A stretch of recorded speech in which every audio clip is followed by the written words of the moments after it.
For anyone that doesn't know, this is James Pumphrey. James, a lot of years building, being a part of building Donut Media, which would be odd if we don't at least talk about it some, For you sure. know. And I know you were just saying, which I think is cool, is that there's the misnomer that's out there, but the truth is you guys are all friendly. You're still tight with each other, and that's, you know, that's a great thing. But kind of, if you don't mind, dude, walk us through the. I mean, I watched your video about it, but I don't know that everyone knows how you went from whatever you were doing prior to being the James that everybody knows from Donut. You know. I mean, I'll do my best. Yeah, please, come on. So I moved to LA when I was 19 to do comedy From Louisville, Kentucky. Oh, Yeah. okay. So I was living in Louisville, kind of making like short films a little bit. I'm aging myself, but like pre-YouTube, like YouTube didn't exist. So my friends and I would make like little sketches and stuff. I always loved comedy. Yeah. And I started going to college, kinda. And one Christmas, my dad took me to lunch, and he was like, it was like my freshman year. And he was like, "You don't really like school, do you?" And I was like, "Nah." And he was like, "When was the last time you went?" I was like, "October." And he was like, "All right, so I'm going to buy you a one-way ticket to LA. When do you think you can leave?" And I was like, "I don't know." He's like, 6 months? And I was like, "Yeah, I think I can do it in 6 months." That's a seriously supportive dad right there, dude. And so that day he bought me a plane ticket for June 5th.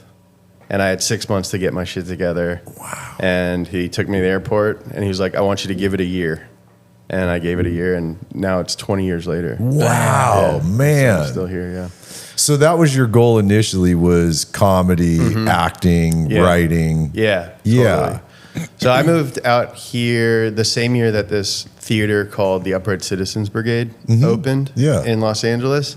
And so it was just like really fortunate timing. They were looking for people to do shows and like fill stage time. Yeah. And I was looking to like do anything. Yeah, So sure. They gave me a lot of stage time and like connections or like mentorship that I don't know that I deserved at the time, or I definitely hadn't earned it already. So like, I just like kind of hit the ground running and started doing like improv and sketch comedy. Took a lot of classes there.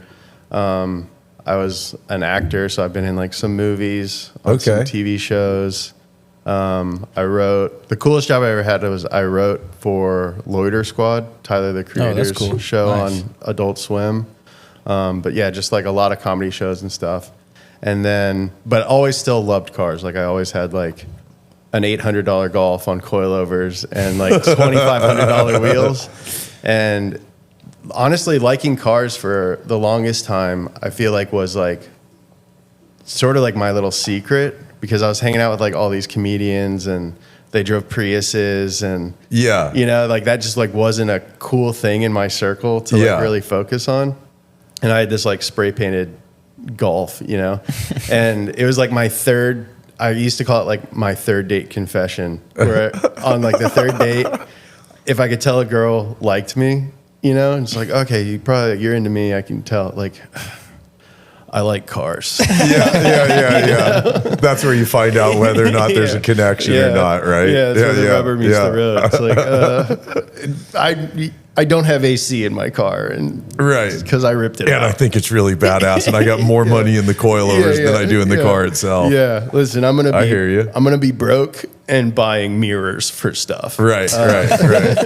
Handbags are a long ways away. But get in early, baby. Ground floor. Right. You got no idea where I'm going with this. Yeah, totally. I think I can turn it into something. Yeah. So I had like varying degrees of success as a comedian and an actor. I had some really cool opportunities, did some really fun stuff. Yeah. Always thought like there's got to be some way to combine these two things. Yeah. You know, like I'm definitely one of the funniest guys who likes cars, you know, and I'm definitely one of the most car savvy guys that likes comedy. Right. And most of us car guys aren't fucking funny. Yeah, just dude. not. Yeah, Kyle. Jay Leno, dude. Stand up. Yeah. And in 2016, like it just kind of like happened. This company, Donut, had just started the previous August, and I got an email from this dude, Nick Mosseri, and he was like, hey man, we just did a short film with your friend Josh. We asked him if there were any comedians who liked cars. He said there's only one. And I took a meeting with them and just never left. Like, wow. I just loved it. It just, all of a sudden, I was surrounded by people that, like, I clicked with. Like, we were talking about stuff I wanted to talk about. Suddenly, I was, like, out in the world as, like, a car guy again, you know? And I hadn't felt that way since I moved away from Kentucky. Yeah. And, you know, like, it was a situation where I was there for, like, months, and the CEO was like, hey, man, I, like, legally have to pay you. You know, like, so you weren't even getting paid yet. You're like, just in there just going. Like, I didn't care, dude. I just like wanted to be there. And it was just like so cool and like such a vibe. You know what I mean, it was just like such a special time that, you know, it, like, I'm just so grateful for that. Yeah. Yeah. Cause now you're getting to be on camera, what you want to do. Mm-hmm. You're getting to write what you want to do. Yeah, totally. And you're getting to mess around with cars. Dude, yeah, for sure. Like, our first press car, like, was the coolest thing ever. You know, like, Jeremy Clarkson's obviously my hero. Yeah. And so, like, forever, I was just like, dude, if I could do anything, like, that's what I would do. Yeah. I would drive cars and make jokes. Yeah, and get paid to do it. Totally, right? Yeah, and so suddenly, I'm in a position to drive cars that I can't afford and make jokes, and it's just like, oh, my God. What was the coolest car you got to drive? I mean, Pagani Huayra was pretty cool. That's a big one. That was like I wasn't expecting that. That was like early-ish. That was like right when we started like kind of hitting, and people started answering our phone calls, and we didn't have enough production insurance to cover the car. Wow. So we ended up getting in contact with Christian Pagani, and he put me on his insurance. So oh my God. Car, yeah. Oh my God. Dude, I stepped it out in third. Come on. Driving in like Huntington Beach or like Newport Beach, and just saw like generations of my family going into debt. Like, I'm making like 70 grand a year, and just like, I'm going to wreck this $4 million car. Wow. God, bro. Yeah. Wow.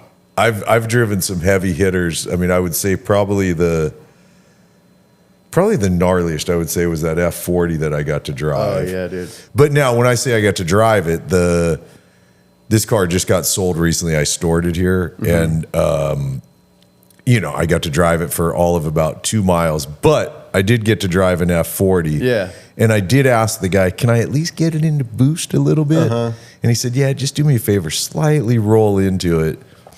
But I at least got to do that. But you got to throw a friggin' Huayra sideways? On accident. Not on purpose. Does that car drive nice, though? I feel like it just looks like a nice piece of art. I mean, it's gorgeous, and I think it probably drives better than I'm capable of driving it. Yeah. You know, but it's like, I mean, it's very well put together. Yeah. You know? But yeah, I mean, like, there's a lot of cars that, like, I know my limitations, and I've definitely been driving stuff and thought, like, man, somebody would really appreciate this. You know, like, somebody who's like far more skilled than I am would really appreciate like how good this is. I can't tell you how many times I drive a car down the road and say the same exact thing. Yeah. Man, I wish because I'm a decent street driver. Like, I can drive a car and go up into the canyons and not crash myself. Totally. Usually. Yeah. But then there's those guys, you know, you probably, I don't know if you've ridden passenger with like a pro driver before. Yeah, totally. I mean, it's freak show. It's dude. Like, are you going to hit the brakes sometime soon? Totally, you know, yeah. and yeah, it's because I get to drive a lot of crazy shit too. And I always wish I had more, like, I wish I could drive like Brad DeBerti, you know? Yeah, he's crazy. Yeah. Brad DeBerti can throw anything sideways and hold his hat and like smile and stuff. Yeah, it's like you're shooting around, you know, in basketball, and you're like, I'm pretty good. Yeah. And then like a pro shows up to the park, and you're like, dude, this is different. Like, yeah, this is just different. a whole different level of. Can't believe we're the same species, dude. It's pretty scary, isn't it? How do your eyes work that fast, bro? Right? And how do you react that fast and so casually? That's the part that blows my mind is, I mean, I will over input a car the moment I get scared. And I know I do that, so I don't push it to that point because I freak. And the guy that knows what the hell he's doing, it's like just the casual little input at the wheel. And you're like,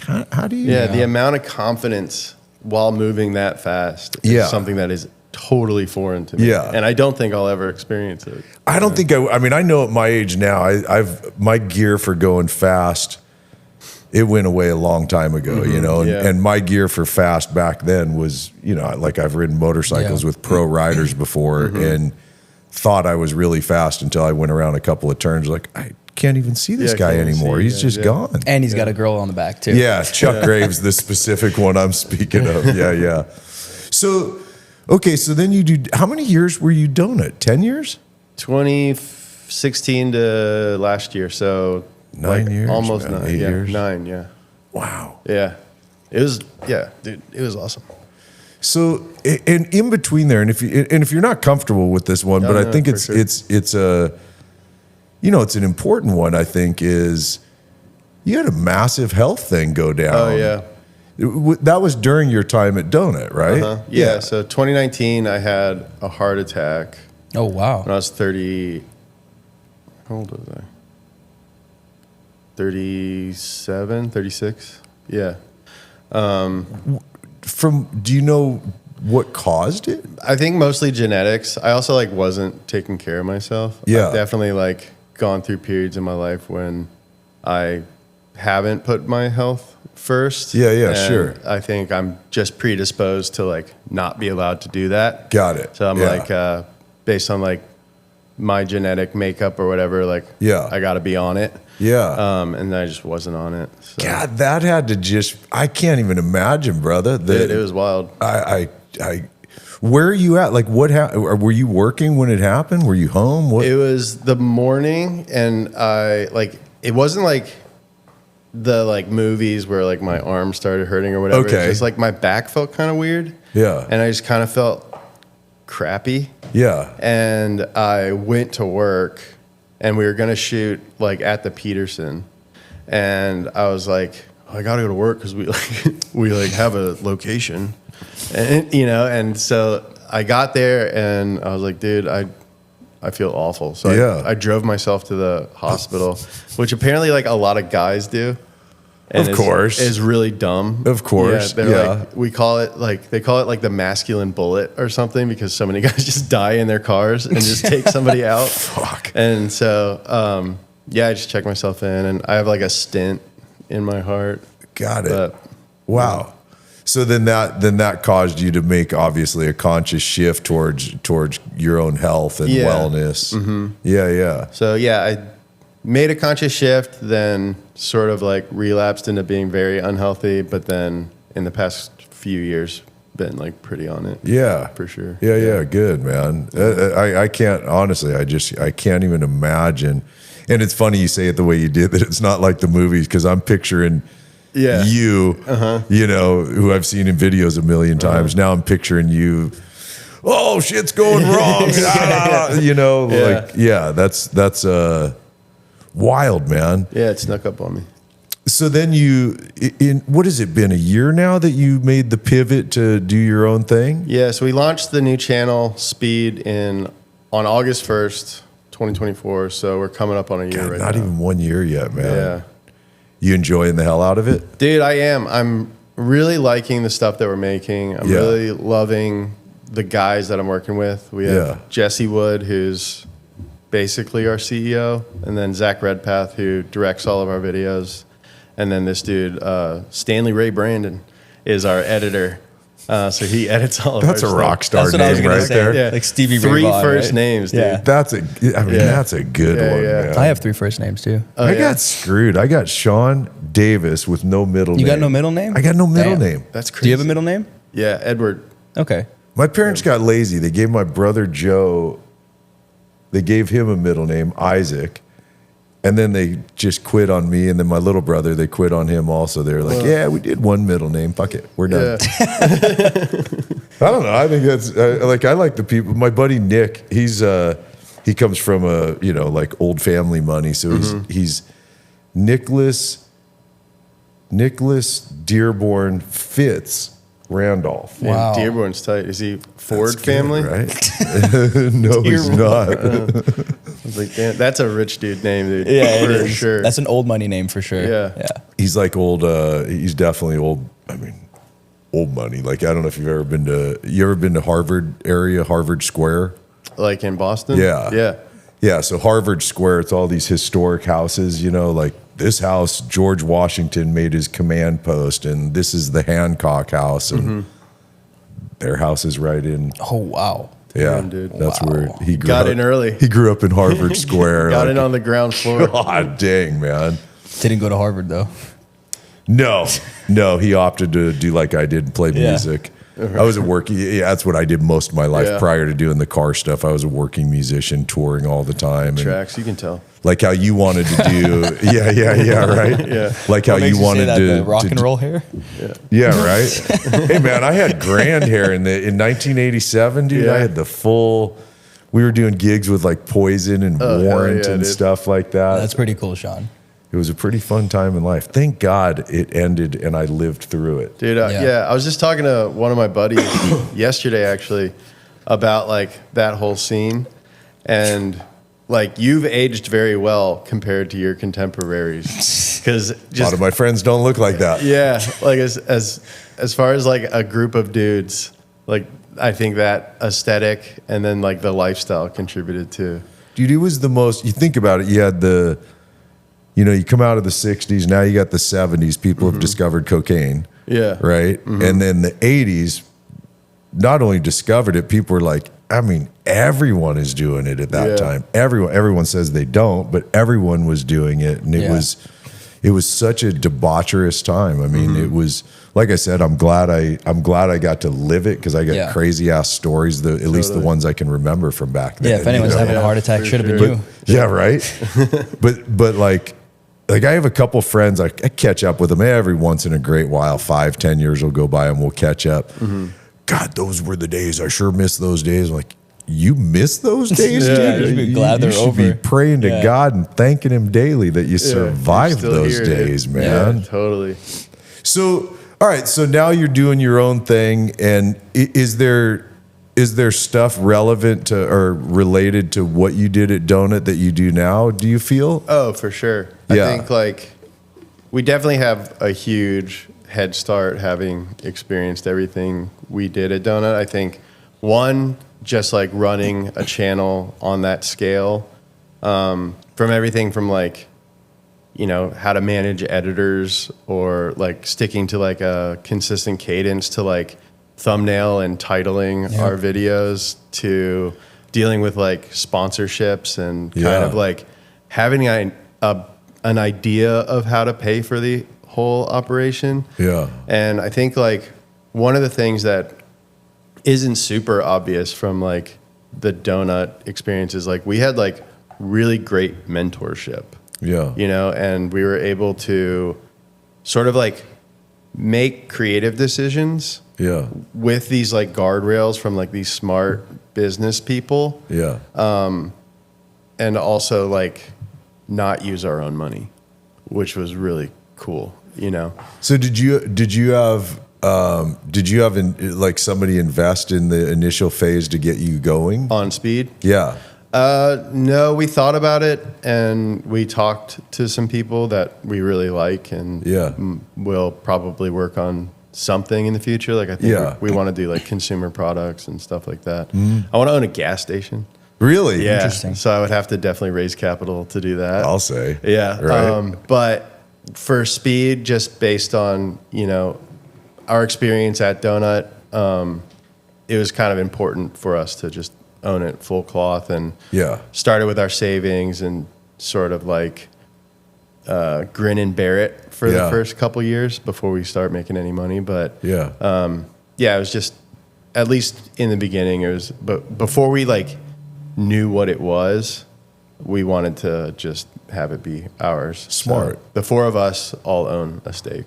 Oh, that's awesome, man. That's great. So everybody's all in on it. Totally, yeah. Yeah. Yeah. And are you guys also doing integrated ad spots or not doing that? What do you mean? Like where companies outside of Google ad revenues where people are paying you like Manscaped to do a Manscaped ad or something. You guys are doing that as well? Yeah, that's probably our main source of income. It is. Is just like like a 60 to 90 second branded spot within the video. Yeah, yeah. Mm-hmm.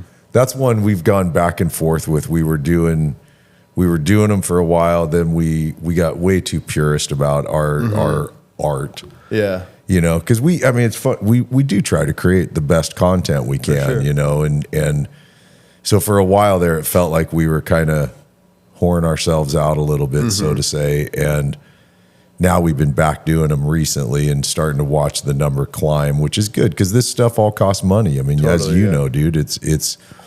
I mean, I think it's funny when people from the outside look in and they think, "Oh, well, you're just making a ton of money with this." Yeah, it's like, everybody thinks we're rich, Jared. Not it's like, quite what you think, bud. You know, spending a lot of money on it. I mean, seriously.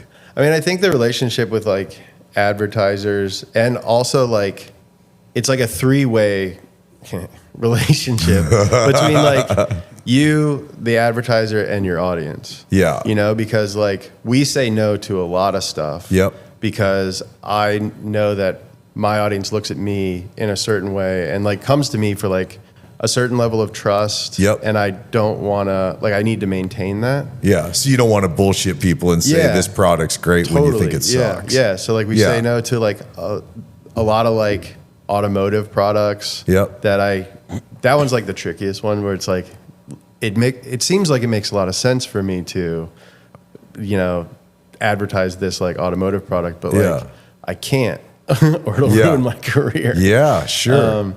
And that, or like, you know, like nicotine and stuff like that. Like we're not, because a lot of my audience is like younger. I'm not like comfortable like doing like betting stuff just because like, I don't know. I think I've put myself in a position to either like on purpose or like inadvertently like give advice to young guys. Yeah. And so I think I have like a certain responsibility to not like tell them to do anything that could be bad for them. You know what I mean? So boy, that's smart. We just as you're saying that, we just did a DraftKings. Dude, it's Sean's hard about to light up a cigarette right now like too. Super hard. I know, I'm ready to light a cigarette too. But it's I think it's smart though, because like DraftKings, I don't have a problem with because I mean, I'm not a gambler, but at the same time, when I go to Vegas every year for SEMA, totally, you know, I typically drink way too much, and I hit the tables a little bit and have some fun with it. I think I'm one of those people that definitely is all about moderation, except for the healthy things that I get obsessed with. You know, that's good. I'll go all in on that. But the stupid shit, there's nothing wrong with here and there a little bit, you know. But I think our audience is different too, though. Like he has a lot of your videos are very ADHD, fast paced, all that kind of stuff. There's definitely younger kids watching. You know? A lot of my audience is like 18 to 24. Is that your biggest demographic? I'd say 18 to 34 is my biggest. Is it? But That doesn't surprise me with your approach, your style. You know, it's one of the things I was talking to these guys recently because I went down a rabbit hole recently before I even knew we were going to shoot together. I just kind of started going down a rabbit hole on your channel because I like our stuff. I grew up in a different time, right? I grew up in a time where if it takes 5 to 15 minutes for something to unfold and it slightly catches my interest, I'm going to give it a little bit of time to see if it's worth my time.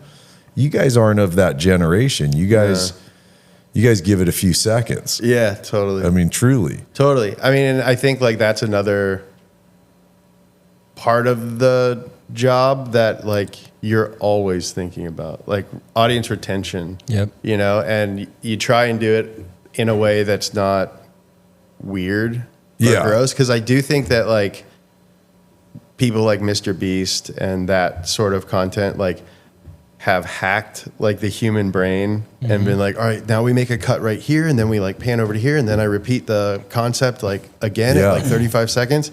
And I don't want to do that, you know? And I think that in a lot of ways, like the audience has like realized what's going on in a certain way. So like, I feel like as soon as you figure it out, you got to figure it out again because the audience has figured it out too. And so I think with Speed, we've been trying to slow it down as much as we can. And we've definitely gone too far and made it like too slow and be like, okay, let's pick up the pace a little bit. Yeah. But I definitely like with this channel, I want to move more towards like, let's take our time. Like, let's let people like get into it. Like we're making like 45-minute videos now. Yeah. You know, and I like coming from a TV background, like that's super attractive to me. And yeah, you know, it's like the balance between making, you know, stuff that I want to watch, which I like want to make and I try to make, but also like understanding that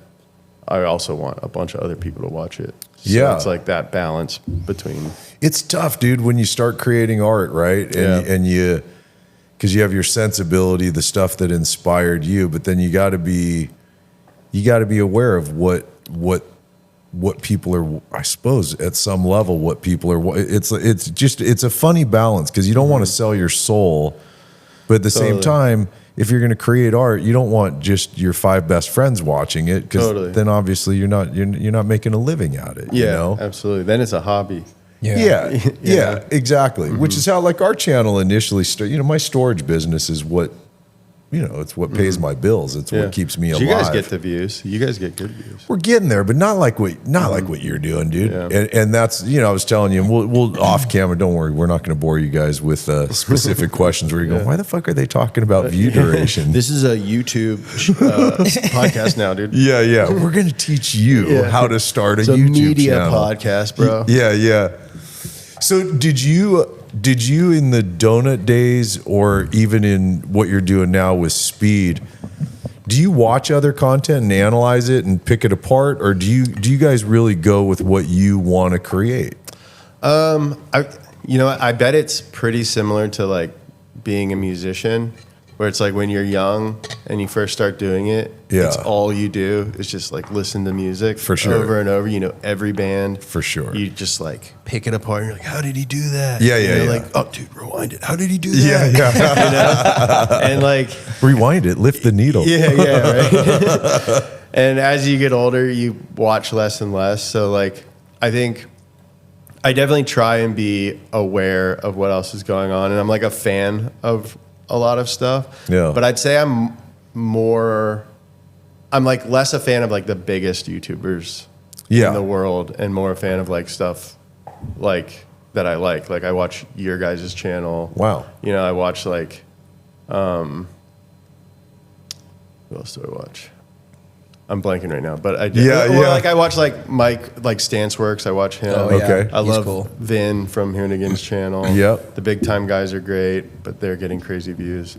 So like I think like as like a viewer now, I just like go after my own taste. But there was definitely a time when we were starting out with Donut where we were just like picking stuff apart and like trying to figure out like how everything worked. Sure. Yeah. Part of the learning phase, I guess, is like you said, like you brought me back to the music days where I remember scales, learning music theory. You know, I had a professor, I'm like you with college. My dad's deal was, if you go to school, I'll pay for you to live in a place. I'll pay for your car insurance. You know, he was going to pay for me to stay alive so long as I went to school.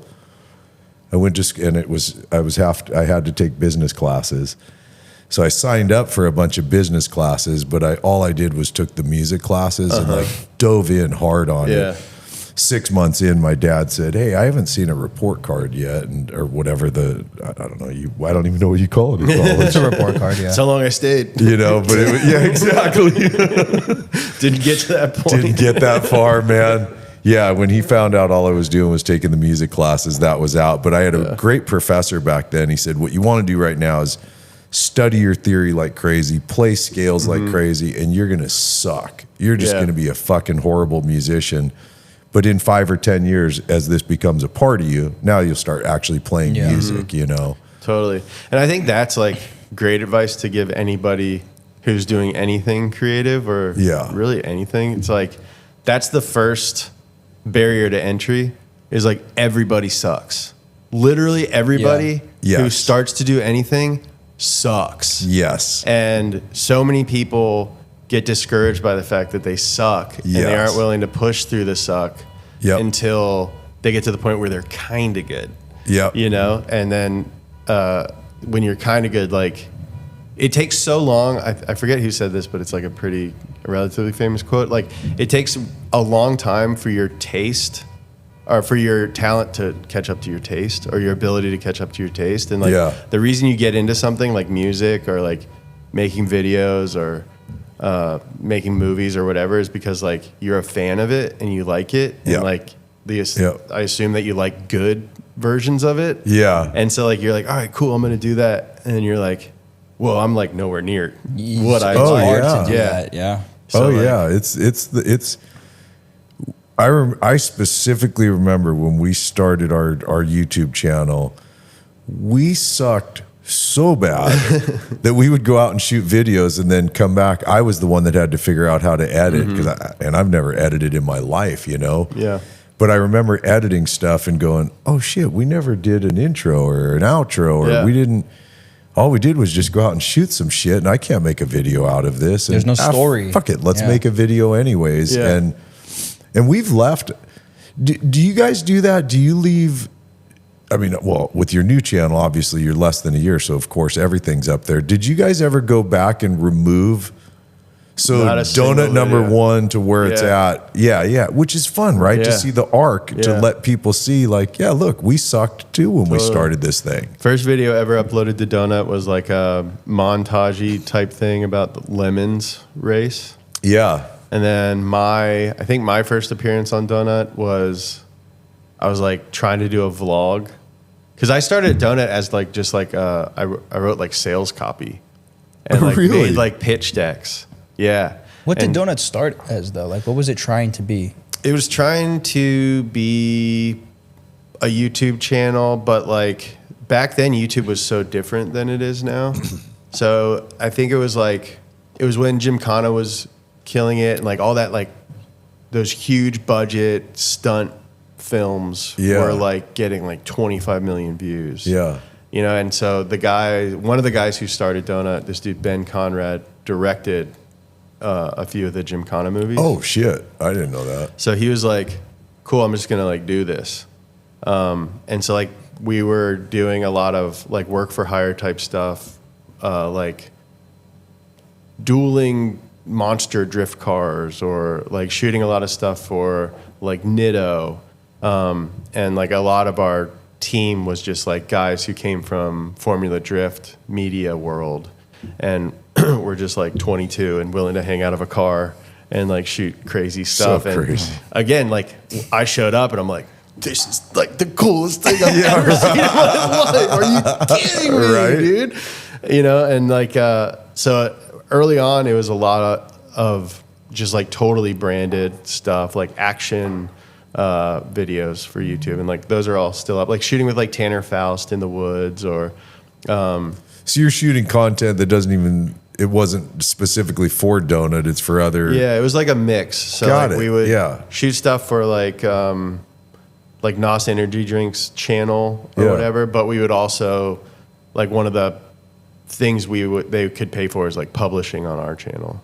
So Donut was like always intended to be its own like property or like YouTube channel, but like back in the day it was a lot closer to like sort of a boutique agency kind of situation. So like people could make a video and then use Donut to upload it and have the we made everything, but we would and so it was like I just think YouTube was different, so like stunt stuff really did well. I'll bet it did. And then at some point my boss was like, hey, just make like one video where you tell the history of a car. And I was like, okay.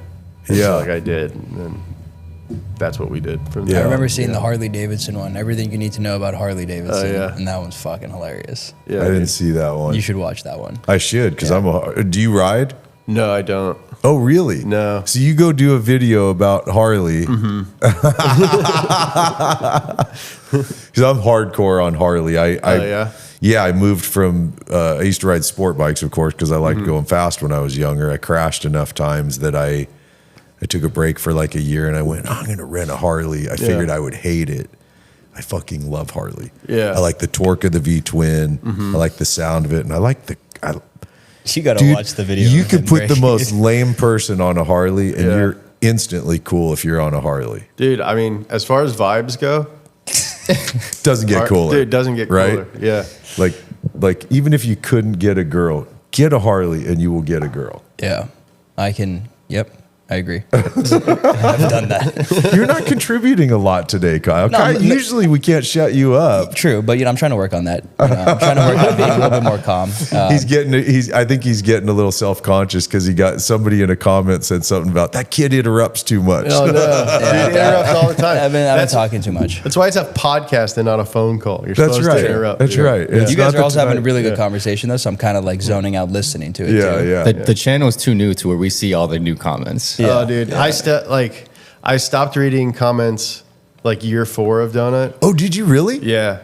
But then with Speed, I still read every single comment. Yeah. And dude, I reply to a lot of them. I do for sure. Dude, I do the same. Yeah. I finally trained myself. We had a few years ago. During a shoot, we had a car crash. We had a gnarly car crash. Thank God I wasn't driving the car. The owner had brake failure, and we're at about 45, 50 miles an hour. No brakes, red light, cars piled up with the red light. Yeah, You've pretty nasty. Seen it, yeah. And whatever. We made a lot of bad choices that day, but fuck it. I'm not even going to go into it. It was the comments ripped you apart, bro. The comments definitely threw me, and it was the first time I got affected by them, and I remember having to no shit, dude. Because at first it was very positive nature, right? Where people were like, wow, thanks for sharing this information. Sorry that happened and stuff. Then everybody caught on that I didn't mention anything about the person we hit. And that no other reason than I fucking spaced. I didn't think about it. I was so focused on trying to paint a picture of the day. But I remember, man, I kept reading the comments, going, oh my God, it's going to kill our channel. Everyone thinks I'm a fucking asshole and all this stuff. I pulled over on the side of the road one day, no shit, like losing my mind that, oh my God, I'm the most hated guy in the world. Yeah, right. But it's in the world. Yeah. Well, I was very narcissistic at the time. But it was a great one. I'm glad that it hit that way, because now I've gotten to the point, because I love reading the comments, because I think you can learn what are you not seeing about your content that others are seeing, and so I still do the same. I go through, but now what I do is the second I see the slightest tone of anything negative in there, like the guy recently, something about, don't give a fuck about your new tattoo and your podcast sucks or something like that. I'm like, hey, cool. Next comment. I just go to the guys that are being cool, and because I want them to know I'm reading, I'm paying attention, and I'm engaged with you. Didn't you used to respond to every comment, and like if it was a bad comment, you argue with them, be like, "What are you talking about?" Yeah. You get mad back at them. I'd go ballistic. I'd go beat the shit out of people. Some guy just I'd tell people like, "Your life must suck." Yeah, you gotta watch it. You gotta be empathetic. But dude, I always think of like the comment section as like, all right, what if we were all like hanging out in a garage, or like we're at a party or something, and like if some guy walked up to you and was like, your tattoo is dumb and your podcast sucks, you're like, okay, what a weird dude. Yeah, that's true. That's so weird. Like, that guy was so weird. You're so right. That's like, what a weird. That's a good way to look at it. That's a great way to look at it, man. All right, man. Yeah. Cool. I couldn't help myself. Have a good life, I saw bud. someone comment. He was like, "That kid finally got put in his place," and I responded from my own stream like, "Yeah, that kid sucks." Yeah, fuck that kid, bro. Yeah. That's cool though that you actually got back into digging in the comments. Yeah, for sure. I mean, I don't gotta know how I'm doing. I started a new thing. I agree. Yeah. I was told when I was a kid, my best bud, his dad. I know you guys won't know the music. Chris will know the music, but my friend's dad was Bill Medley from the Righteous Brothers. Oh, hell yeah. Yeah. So, and Bill told me as a really young kid, he said, look, I can tell you're serious about this music thing. So I want to tell you, when you take your art out in the world, you're going to get opinions. And he said, if you get a variety of opinions, don't listen to any of them. Keep doing what you're doing. But as soon as you get consistent opinions, you want to pay attention, whether they're good or they're bad. And like recently, we tried a format change. We had a day of shooting where everything went completely awry. Yeah. And we went, this is kind of cool. And we changed our format. Fucking 90% of the comments were, dude, what'd you guys do? Go back to the old format. Don't like this new format. And we went, cool. Okay, cool. Yeah. Thanks for all the input, to that. Yeah. Yeah. Well, you do. It's consistent opinion, Yeah. Like when we started Speed, like with Donut, we made over 1,000 car videos, you know? So Jesse and I were both like, we want to make videos about other stuff that we like. Yeah. And so like we started, and our first video was like on Carhartt. The second one was a Porsche video, but then we had like this long kind of stretch of like no car stuff. Yeah. And I think like in hindsight, I was being like just a little like bratty or whatever, being like, oh, I just want to make shit about like what I want to make shit about, you know? You can't tell me what to do. Yeah, yeah. And I like, there's one comment this dude left on a video. He's like, listen, man, I'm really trying to support you, but you're not making videos about anything that I like. And I was like, oh, fair enough. And so I like started making like car videos consistently. Yeah, yeah. Yeah. Now, did you, on the car, any of you guys watching right now, we're also shooting a car with James today, which I'm stoked about, by the way. Oh, yeah. I love Chris Castro. I think he's a great dude. We've shot a couple cars. 3, 4 Chris cars. He also gave us a car for like 2 months. Oh, yeah? And we went through a set of tires. I don't know if you've seen it over there. It's like a black E30, similar wheels to what you have. And he kind of gives that out to people. Like, hey, if the owner is listening, he's like, what? What the hell? I was wondering why that car was always so beat to shit. Yeah. You said the odometer broke. No, he did. Yeah. He did. He's going to build a touring car for his wife. I don't know if he's done it yet, but at the time he was going to, and he didn't want her to know about it. So he was storing. Oh, yeah. If she doesn't know about it, I just fucked that. But he asked me, could he store it here for a while? And I had it for whatever, 5-6 months, and I never charged him. He's a friend. What am I going to do, you know? And so as a thank you, he said, here, you guys, take this and go have fun with it. And after weekend 1, I was like, hey, the rear tires are completely gone already. We just went out back and just did a shit ton of donuts, man.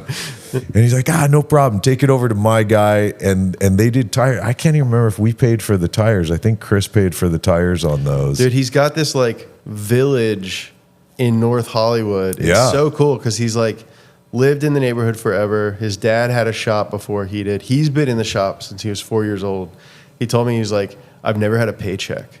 Like he just like worked for his dad and then owned his own business. So cool. Has been doing it, and he's like so good at it. But he's got like his little shop, then he's got the maintenance shop, and then he has the paint shop, and then he has a guy who does like polishing, and a guy who does like coatings, and then a guy who does interior stuff, and it's all within sort of like a 2-minute drive. Oh yeah. We were driving one day, and this dude was walking with these 2 like Cane Corsos, and he was like, hey, that's the guy I got my dog from. If you ever need a dog, let me know. And the dude's just like got it locked. Yeah, yeah. It's like so cool. It's like a mob movie or something. Yeah. Yeah. So this car, did you know like I want an E30 and I want to daily drive this car? Was that? I mean, I've always wanted an E30. There was this kid, Liam, I forget his last name, but when I was in high school, he had a black E30. Yeah. With these like 5-spoke, they're called AZEV Type A wheels, and he was like cool, you know. Yeah. He was like, like a cool dude. Yeah. And so like, and my dad was a big BMW guy. Okay. And so like old ones, and I've always wanted one. At some point, probably 15 years ago, I had a black 318 IS E30, and just like couldn't, like, I was at a point in my life where I shouldn't have had a cool old car. Yeah. I just couldn't afford it. Yeah. And so I've always loved them. And this dude, Ashad Weir, who's a pro skater, Castro built him a car, and he came to do a video with us at Donut and brought his car. And I was like, damn, dude, this thing is like pretty sweet. Yeah. It's like S52 supercharged. Nice. Black, just like really, really well put together. And so from there, like he put me in contact with Chris, and I was like, yo, like if anybody ever like is selling something, I want to buy something like Ashad's car. And he found me my car, and we just started like hanging out. Because I bought that car because like I work in cars, you know, like I work like in the automotive world, but like I was at the point where I just like made videos about them. Yeah. And I had a bunch of project cars, but like they weren't mine. And I remember looking around at Donut at one point. It's like changed since then, but I was like, none of us have like our own projects. we're all just working on donut projects. And I think like I got to the point where like when I got off work, I didn't want to think about cars. And I had this like moment where I was like, I bet I'd like my job a lot more if I like fell back in love with the reason that I do this. Totally. You know? Yeah. So I was like, I gotta get a project. And so, and plus I didn't have anything that was mine to go like drive like the Crest or something, or like meet up with like other dudes. So you're just driving whatever your daily driving car is. I have an old G-Wagon that I daily. Nice. Okay. I approve of that. Are you part Armenian? I've been living in LA for 20 years. I was on the east side for a long time. Yeah. But I didn't have anything like, we built like 350Zs and a bunch of stuff on Donut, but yeah, I got an E30, and then the main reason for it was like to hang out with dudes. Like I need to get a car, get girls, but to hang out with dudes. Well, I already have a great girl, and so I was like, I need something to go to Cars and Coffee in. I need something to like drive up to Newcomb's in, And you can't go in the G-Wagon. No, you can't go in the that. G-Wagon. No, you can't. You got to go over to Glendale and that. Yeah. I got to get the Americana in the G-Wagon. There you go. And so. We fuck with him on it every chance we get because he's half Armenian. Any bro jokes. I love G-Wagons. I think they're great. Dude, hell yeah. It's white. It's white too. So nice. Super white Mercedes, bro. Yeah. You have cologne in there, bro? Yeah. And so, like a swapped E30 was just like what I wanted. Yeah. Did you say what swap it was, or did you put in there? When I bought it, it was an S52. And then which motor's because I don't know all the fucking designations. So S52 is an E36 M3. Got it. Okay. Engine. Yep. And that was great. It was awesome. Yeah. And the car had like, so with E30s, there's two eras of them. There's early models and late models. And so like my car was an early model with late model bumpers on it. Mm-hmm. And that really bothered me. And so, we ended up like swapping all the bumpers to like old European stuff. Did some custom body work, and then for a video we added an S54. There you go. So we swapped the E36 engine for a 2006 M3 E46 motor with like it's got pistons and cams and badass, pretty aggressive gearing. It's like supercharged or no? No, NA, but it's got a big carbon fiber airbox on it. Oh, that's good. So it's pretty cool. Yeah. I mean, BMW, like, especially if you're going to build an old BMW, like a NA straight six. Yeah. Is like, high revving. Yeah, what they're good at. I mean, my car revs to like 8,500. That's insane. Which is pretty sick. Well, I love the E46 is still it's the best M3. That's still my favorite BMW of all time, totally, I would have to say. I mean, in a lot of ways, perfect car. It's just like the peak of what they were doing for a long time.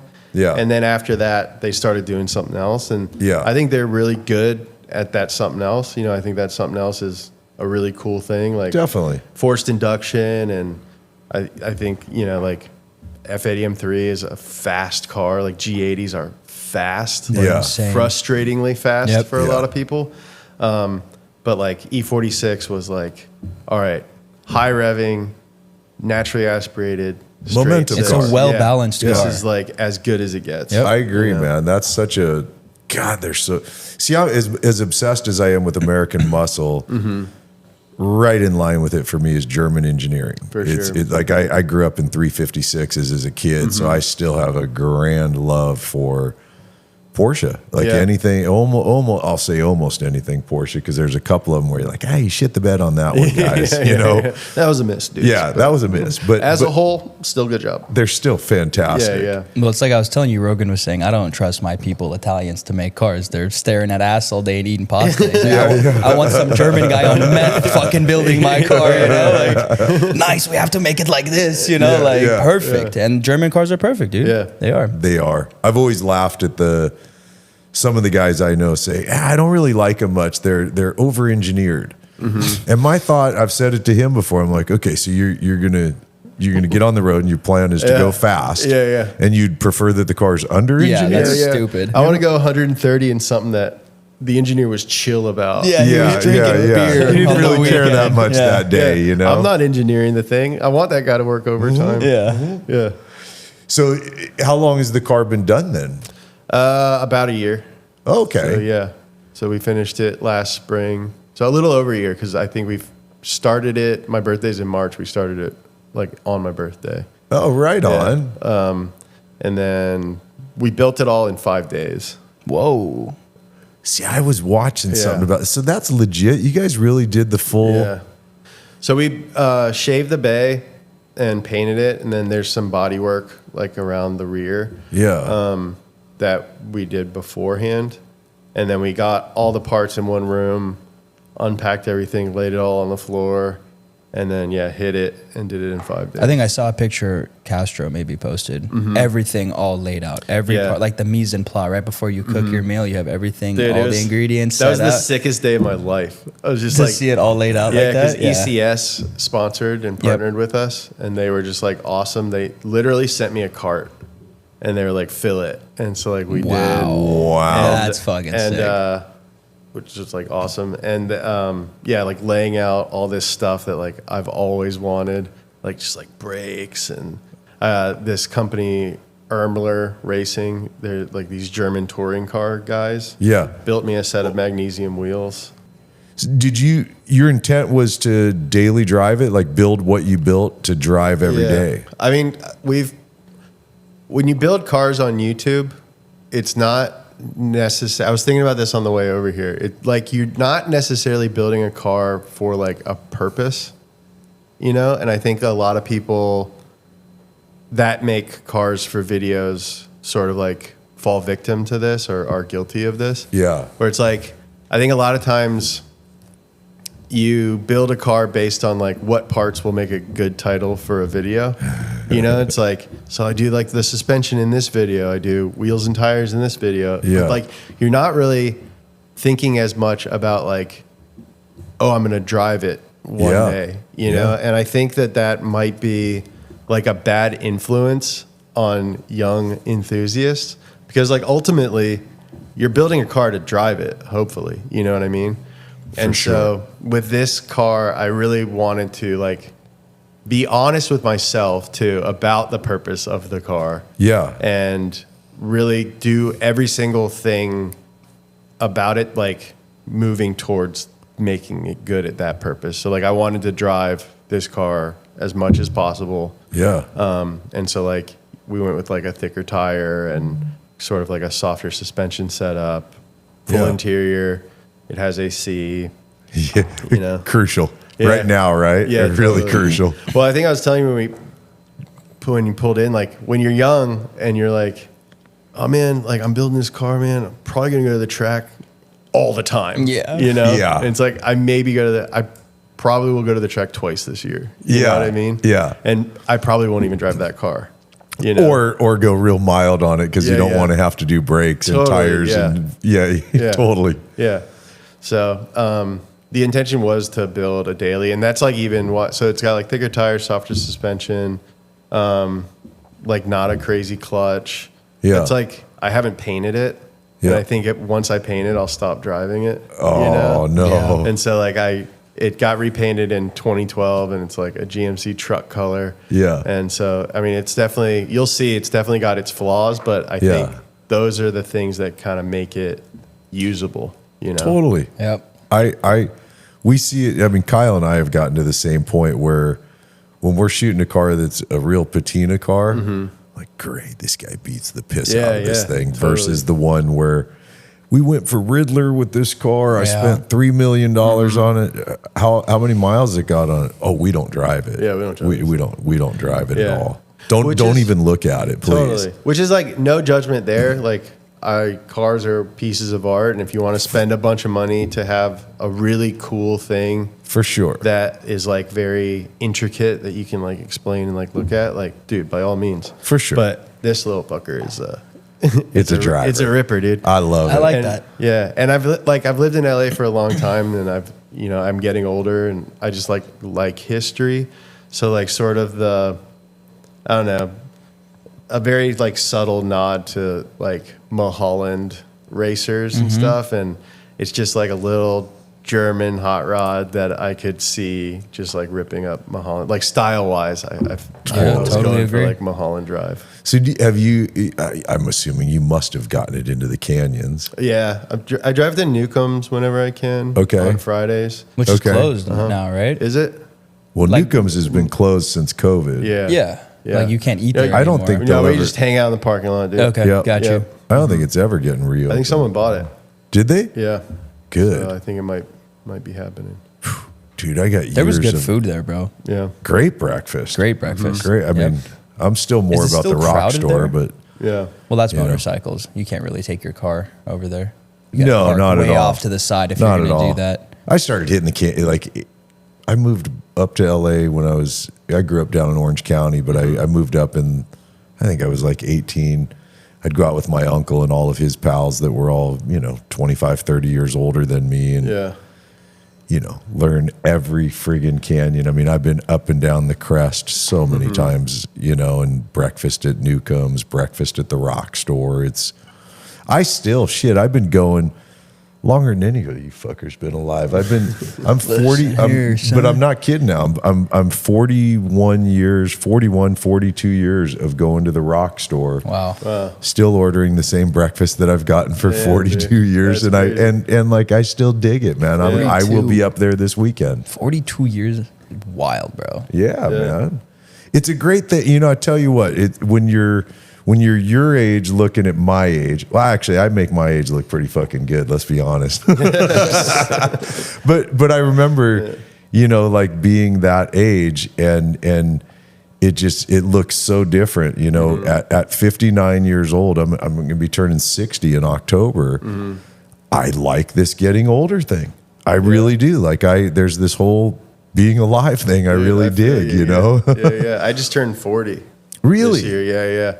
And so like, it's like weird to say out loud. Yeah. You know what I mean? Yeah. And so, but I definitely like my life more than I liked it at any point before this. Yeah. And so I feel you with the like getting old. Like it's good to hear because I thought this was peak, Like I thought this was it. No, dude, it gets way better. It gets better than this? Yeah. Okay. I think so, man. Yeah. I mean, you just said 40. I can picture my 40th birthday, where I spent it at. And life was pretty good at that time. 20 years ago. 20 years ago. 20 years ago, bro. I'm 25, Sean. Yeah. Wait. 19 years ago, dude. I'm not 60 yet. Okay.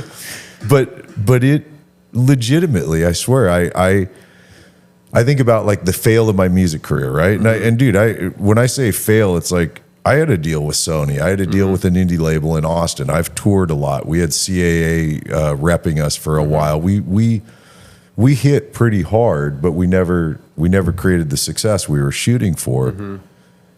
It was a bummer. Trust me. That first year of saying I'm done with music and admitting failure, it was brutal. I mean, it was awful. Thank God it didn't work out, because I wouldn't be here. I wouldn't know you. True. I wouldn't know any of you guys. I wouldn't have this building. I guess it's one of those things you don't know if it's bad until you see how it plays out, Totally, yeah. Like maybe when you left Donut, you're thinking, fuck, what am I going to do now? And then you see how it plays out. You're like, maybe that was the best thing that could have happened for me, Yeah, I mean, I was certainly making more money at Donut. Well, never mind. But maybe the ceiling might be higher with this new thing. But you open that gas station. Yeah. When you say gas station, though, are you trying to do like a cool gas station? Yeah. Like classic retro? Yeah, that would be kind of cool if you could bring that back. The Erewhon of gas stations. Really? The Erewhon of gas stations. Where do you want to put it? Do you know? I mean, I would love to do it. The idea was like, because I live in like on the west side, like Venice area. Yeah. And there's no like really good gas stations around me. And like I passed 3 crappy ones on the way to Zach, my director's house. Yeah. And I'm like, that gas station sucks. That gas station sucks. That gas station sucks. And so I just want to buy one of those and make it sick. Because I think like, especially in that area, people would go out of their way to like buy good snacks. That's all it is like, I want to fill it with good snacks. Because gas is gas. Let's be honest. I mean, totally, for the most part, gas is gas, but it's like what else comes with it. Good flooring. I want to put a nice floor in there. Clean restroom? Yeah, clean restroom. E85, you gotta have E85. Oh yeah, right? gotta have E85 For sure. Some decent decor. Maybe do like pop-ups with like clothing brands. And stuff. Yeah.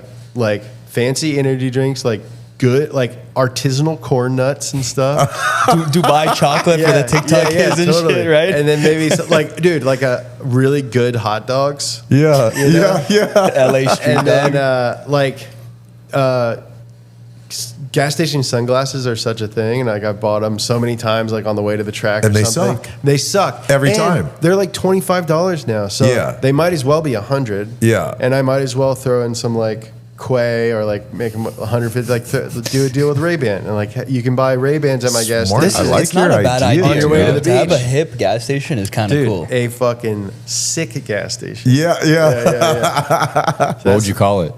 I think. Pumpphreys? Yeah, either like speed station or my like nickname or whatever is Kentucky Cobra. So I think I would call it like Cobra, like Cobra Station. How the hell did you get that name? I made it up. He gave it to himself. Wait, you gave yourself your own nickname? Kentucky Cobra. Yeah. You can do that when you make videos. You just start saying it enough, and people are like, "Oh, cool." He's Kentucky Cobra. Yeah, dude. I got hit with these guys. There's this crew we shoot with. They're all these South Crenshaw guys called Hood Muscle Cars. Oh, hell yeah, dude. And these guys are rad, man. These guys, they all have 2, 3, 4, God knows how many cars. They're hardcore into muscle cars, Hood muscle cars. But they're guys from the hood, man, and they're proud to be from the hood, and they stay around there and stuff. And when we had that car crash, I had to get 4 new teeth out of the drill. I'd never recommend eating a metal dashboard. It doesn't taste good and it hurts. All right. But so when we shot with them recently, they were like, "Yo, we got a nickname for you now. We're calling you Grills." Oh, right on, dude. That's sick. That one hasn't stuck though in our world. Nobody calls We me don't keep Grills. saying it. We forget about it. Yeah. That was almost like that was August. Was it? Yeah. You got to remind me. You got to say every once in a while. You be like, "Hey guys, it's been a while since you called me about my nickname." Right. Right. Yeah, I want to see it in the comments. Come on, where's Grills? Come on, bring it back. I don't want to make a big deal about it, but nobody's called me by my nickname recently. Right. Maybe we should just. You know what I'm going to do at the beginning of videos? I'll just start introducing. Grills. Yeah. Hey guys, what's up? It's Grills from Autotopia LA. That is pretty cool though. That shit'll start to stick. Say it on this Just do video. it. Say it on enough. this next video, be like, "Hey guys, Grills here from Autotopia LA." I don't know if I'd be able to do it with a straight face. Yeah. That's a pretty cool stamp of approval though. Manifestation, dude. A bunch of That's like how it happens. ex-gangsters from the hood for sure, give you a dude. nickname. That's pretty sick. One of my shot. favorite parts is like we show up to the parking lot. There's like 50 guys all hanging out. They got a barbecue going on, music sick. going. Barber. One guy's getting his haircut right in the parking Dude, lot. that's getting a haircut or a tattoo on location. Yeah. Is the coolest thing you can do. That's real. You had a business right tattoo on there. location? Have you Yeah, done that? I have a few of these I got at Donut. You in had a the tattoo office. artist come out? Yeah, That's pretty fucking which was cool. like felt pretty. Now cool. those are pretty small. Yeah. Do you ever have plans? Because as you can tell, I'm fairly obsessed with tattoos. You ever have plans to go big? I don't like anything enough to get it that big, so I've just been sort of like adding to it. Yeah. So like I think more and more little stuff. I do think I would potentially do like something big on my torso. Kentucky it. Cobra Yeah, on like the torso? a big cobra or like a dog or something. But yeah, so like maybe on this part, I always like stomach tattoos are so sick. Got it. Yeah. I heard they're the worst though. Yeah, Like that's dude, ribs. I have one right here that was pretty. That rough. would suck, I'll Yeah, bet. yeah. damn. The worst I felt was when this Same. one went up into this part of my arm. That's my worst one so far too. Yeah, I have this one. Oh, there you yes, go. you know what the I'm spot, saying. yeah. That, Pretty rough, not dude. fun. And also with the shading, you're like, this is taking a lot. It's horrible. Yeah. Long time. It's horrible. Yeah. The worst was recently. I just did this one, and I sat for 9.5 hours because I knew if I left, I don't know if I'm coming back because Yeah. after You a while have it to just finish it. sucks. But the worst was he was like, "Hey, bro, I think you can sit for another hour. I want to add all the white in to highlight it." And I was like, "Yeah, I'm good. Let's do The it." white's the worst one too. It was the worst pain. It sucked so bad. Because you need to penetrate for the white to really get in there. Yeah, and usually I'm down for penetration, but jeez, I knew it was coming, bro. I saw your face. You set it up. You set it up. I did. You got to dunk the ball when it gets put up there, right? You got to drop that fucker. I just noticed too on right here you got Mercedes. Oh yeah, you Mercedes guy? G-Wagon, bro. I like my G-Wagon, and then I also think it's just like such an iconic logo. Like, it's a great logo. I think it's as much like a Beastie Boys tattoo as it is a Mercedes tattoo. And like when we first started Speed, like I think Speed is, and like more and more we're making this like apparent. Like when we started Donut, it was like Motor Trend and Turbo Magazine and Super Street and all these magazines that I grew up reading. I want to make that version, my version for the internet. You know, for like kids or whatever. Yeah. And I think like Speed, we're calling it like a men's style publication or whatever. Like it's a men's style channel, and like we just happen to think that cars fit into men's style. You know, so when we launched, we were reading a bunch of like old like men's magazines basically. So like there's a lot of really cool Japanese ones like Popeye, but then the Beastie Boys had a magazine called Grand Royal. Really? Mm-hmm. And like all the graphic design is so sick, and like all the ads are so sick. And I've always been like a huge Beastie Boys fan. So like when we were launching the channel, we were also like deciding on like what colors we were going to use, and like what logos we were going to use, and what merch we were going to make. And we like just like got way back into the Beastie Boys. And dude, I just think they're the coolest. They're sick. Ever. They're almost like borderline tacky, but it kind of makes them. That's what makes them cool. They're the fucking. They're the G's. Dude. Yeah.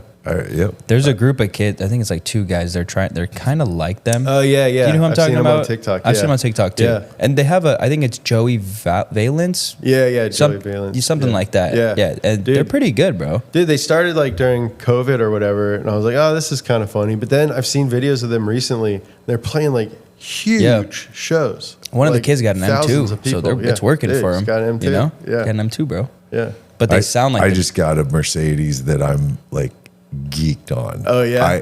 So I've never in my life thought a wagon was cool. I never thought a wagon was cool. And last summer we did a trip, Germany, Holland, Poland, driving all over, driving, you know, and I kept my poor German friend Chris, I like every 5 seconds I'm going, holy shit, dude, it's another wagon. Oh my God, it's another wagon. Like you see more wagons over there than anything.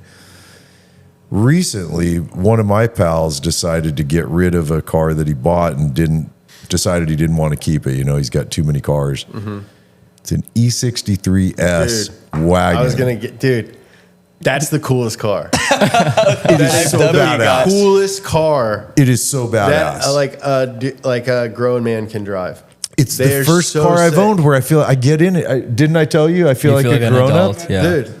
I feel like a grown up driving this car. I've thrown that car in so many videos of like, dude, they're so sick. It's so rad that they exist. It's so good. Because what are they, like 600 horsepower or something? Something like little that. over 600, 640 torque. And they look, the E63, like it looks so good. It's so nice. The problem with wagons out here. 2018, and it only had, when I got it from him, it only had 18,000 miles on it. That's like on my list of things I want. When you get rid of it, hit me up. Bro. So, it ain't going anywhere, man. I'm keeping that fucker. Such a sick car. What were you going to say? Sorry to interrupt you, kid. This is why I don't talk anymore, bro. I keep myself quiet. I was just going to say, the problem with wagons here is that everybody likes them, but nobody really does buy them. That's why.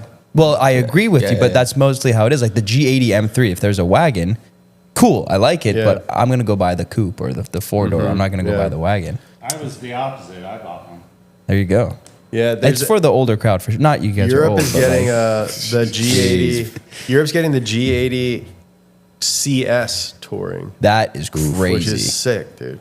Yeah, now I catch myself eyeing wagons. But that car, of all of them, and no knock on Chris has a V wagon, which is badass. Those are sick too. Yeah, that's another car that's like, it's so cool that you guys stealthy. made that. No one really knows they're so what sick. it's all about, and just like a Cadillac wagon with an LS in it. throw your golf What the hell? clubs I mean, in it's there so and good. four Yeah. balls. But I'm in love cool. with this car, man. It's if you're just cruising, it's a nice, comfortable car to cruise. Put it in race mode and stand on it. Dude, car gets pissed off. Plus, before I got it, he'd already lowered it a little bit, the right amount of lowering. Yeah. Put a beautiful set of HREs on it. I'll show it to you when we go out there, man. It's I love those. It's tuned, right, Sean? It is, but it's not like a full tune. It didn't, like, I just went and had it smogged and everything passes. They didn't go far with it. New cars are so good. They're like I love old cars. Yep. Like, I actually just made a video about this. We just shot it and it's getting edited right now. But it's like, the title right now is like a love letter to old cars. And it's just like, why do I like them? You know, because I was legitimately asking myself, like, why do I do this, dude? Why is every car when I tell people to like buy a car or like somebody's girlfriend or something, I'm like, I don't know, like, you want like a truck, like, I don't know, C10 pickup. Yeah. It's like, that car's like 40 years old. Yeah. Older than I am. No, you got to take everything on it and throw it all away. Just keep a portion of the body and then replace everything on it. Yeah. You know? I was like, why do I like this? So I like wrote this whole thing. But like, new cars are so much easier to modify than old cars. Oh man. Yeah. And they're already so good. That's right the problem we deal with all the classic stuff. Mm-hmm. The problem I don't love about modern cars is I don't think there's the level of care or artistic approach to design. Yeah. You know, there's so many more rules now. Yeah. With like all the belt lines are up here. Like, I don't think my car was designed with pedestrians in mind. You know? Yeah. And like it's like, you got to be able to hit someone going 35 miles per hour and they got to bounce off of it. Like, okay, I guess I'll do my best to make it look beautiful too. Yeah. Well, you also have, though, a lot of where one company spends the money to design and develop and engineer a chassis, and then multiple of them license that same chassis. Yeah. So we get, the X5 looks almost identical to whatever Hyundai's producing because they're all using the same chassis. Totally, yeah. And then they also stick with them for years. I mean, you think about the days of the Impala when it first came out. 58 Impala, completely different from 59, completely different from 60. 3 years in a row, they've completely changed the car. That doesn't happen. I mean, hell, the GTR's been going since 2009. It's pretty much the same car it started as, you know?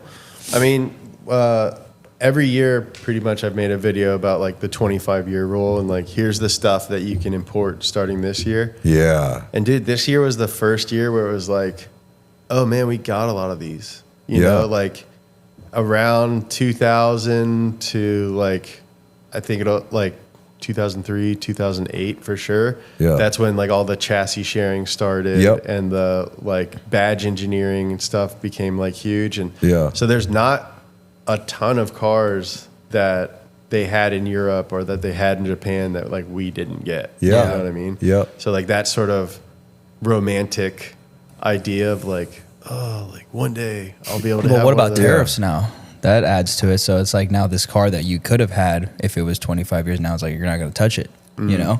Well, the tariffs aren't going to affect that. You don't think so? Well, why would it? It's a car that's already sold, and it's. But importing it over here, like if you want an R34 GTR, it's got to be way more expensive because of like. Well, they're ridiculously expensive because they're hard to get cars. But go hit up Top Rank and they'll get you. Get you on for those guys will get you set up quickly. Hit up Brian. Sure. Do you have any JDM? Any love for JDM stuff? Yeah, I mean for sure. Like I grew up in like the late 90s, 2000s. Yeah. So, yeah, for sure. Like I would love to own like an S15 Silvia one day, for sure. I've just always like ended up with the European stuff. Yeah. For like some reason or another. I think like at the end of the day, like, and as a person who rips the interior out of every car that he owns, I just like, I'm attracted to like the interior of European cars, I think.